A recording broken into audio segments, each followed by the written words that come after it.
you kind of emerged in the game like 04, like 03 was the first mixtape, 04, 05 is when you started to, you know, really make a name for yourself. Like first album came out 06 and that. So you come from an era in the UK thing when it wasn't as healthy as it is now. Like when you look back to then and you compare how it is to now, a lot of artists getting signed, top 10 in it, major labels and that, how do you compare the difference?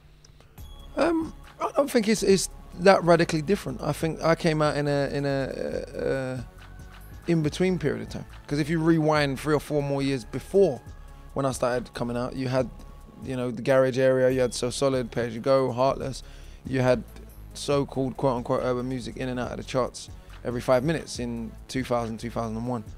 Then you had this sort of medium period where music disappeared from the charts for a few years, and now it's back again. And these are the cycles. Music goes in and out of fashion in a commercial level. But if you build a fan base, an actual fan base, you'll keep that through the fads, through the ups and downs, and it doesn't so much require for you to be on the radio or on TV. Those things are great bonuses in terms of spreading your visibility. But if you've got a fan base that likes your music rather than your image, then that will stay with you. And I think that the danger is that we tend to equate visibility with success, and in reality that isn't the case. You know, there are artists that are not visible at all in the mainstream.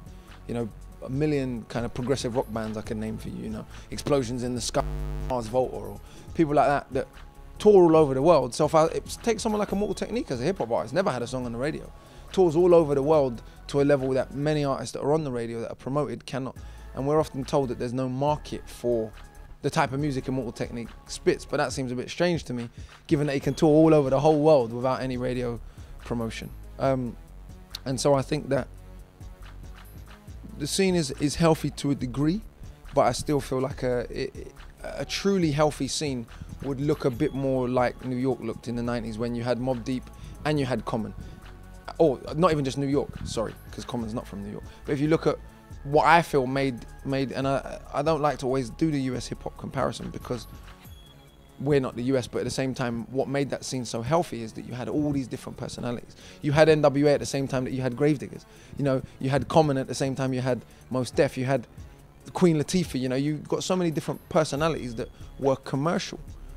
Public Enemy obviously being the most kind of radical example, and one that sold millions and millions of records.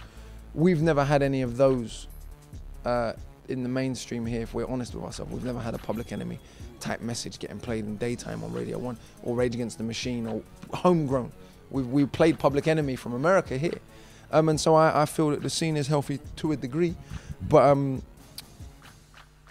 true health would be nurturing something that was a more holistic picture of what this music actually is, not just one dimension of it. It's fair to say that this UK thing is definitely 15 to 20 years behind what the US is, right? I don't even know if it's behind or what it is. I just think this is a different country with a different set of policies, a different way of working. And I don't know if the British mainstream will ever promote that kind of narrative in the mainstream. Maybe it will, maybe it won't. So I think America is just a completely different country. And many other places in the world, you know, French hip hop, you know, the biggest selling French hip hop artists for a very long time were overtly political, were challenging the status quo, and it was based on beats and rhymes. It wasn't based on hooks and champagne and whatever else and you know, partying. It was hip hop music, but French independent artists sold tons and tons of records because they were played on commercial radio in France. I don't know if you know, but in France they have a law that you have to play 40% homegrown music, and what that meant was... That is to preserve the language though as well. Yes, to preserve the language, absolutely, definitely to preserve the language and stop the invasion of English. But it also, what it done was, because a lot of the homegrown music was hip hop, it meant that hip hop got tremendous commercial support, even though in many ways France is a much more segregated country than England, on the face of it, when you just look at where different groups of people live in France. But culturally, I would argue, obviously I don't live in France, so I don't know fully, but it seems that the urban communities in France have a little bit more cultural representation, and certainly that's reflected in the movement of French hip hop. Here, you pretty much still have to conform to a particular way of being put out if you want to be mainstream, which is cool. That is what it is. But I wouldn't necessarily equate that with progress. Now tell us about the mixtape, man. So the mixtape Knowledge is Power Volume 1 is a collection of songs. It's actually all original songs, but to me it's still a mixtape more than an album, because it's a collection of random tracks rather than an album that I approach in a coherent theme from beginning to end kind of vibe. So from random different producers, still a collection of tracks that I like, but it's very much more mixtape style than album style, put together early this year. And it's the first kind of disc I've released since 2010. And I think it's stylistically it has more similarity with some of my earlier stuff, kind of real straight hip hop production, even though it's got some sprinkles of experimental music on it. It's very much boom bap, beats and rhymes essentially. And you're definitely an independent artist right now. 100%. Are you cool with that independent route? Yeah, absolutely. I think it's the way to put music out. I'm not saying I would never, like I said, and I've said this many times, I'm not saying I would never work with a larger company to reach a bigger audience. I'm saying I'm not willing to change what I do to do that. And if it requires me to change, I'd rather just keep doing what I'm doing the way I'm doing it now. And that's totally cool. Like I said, I have a fan base. I've been touring for quite some time. I've been touring all over the world, not just the UK. So I think, again, we can equate visibility with success and think that if artists are not on MTV, that it means they're not successful. But I've performed in a whole bunch of countries that I know people that are on MTV maybe haven't got a fan base in. That's not a disrespect, it's just what it is. You can build a fan base, particularly now with the online world. You can build a fan base all over the world by making a particular style of music and make money off it, frankly, you know. But people, I think, often don't want to see that, or don't want to do the hard work of grafting away for a few years at building that sort of real genuine fan base. But I believe it's worth doing, because when your fan base is based solely off visibility and radio play, the moment you're no longer on the radio anymore, the fan base deserts you. And we've seen that with millions of artists. The moment they're no longer single of the month, flavor of the month, they go from, you know, famous household name to no one's ever heard of them. They can't sell 150, 200 tickets, you know, barely. And so that's cool. There's nothing wrong with that model if that's what people are in it for. But for me, I look at, you know, I don't know, artists like Gil Scott-Heron, you know, or Jill Scott, or Erykah Badu, or people like that, you know. Yeah, they all had a bit of commercial exposure, but for the most part, they continue to have a fan base for such a long period of time because they made a particular style of music, and they made loads and loads of money doing that. I'm not saying I'm on that level with those artists yet, because I'm not in any way. What I'm saying is that the longevity route, even from a business sense, people don't seem to realize is actually better business. You know, Bob Marley's 9th album was the album that blew him up, you know.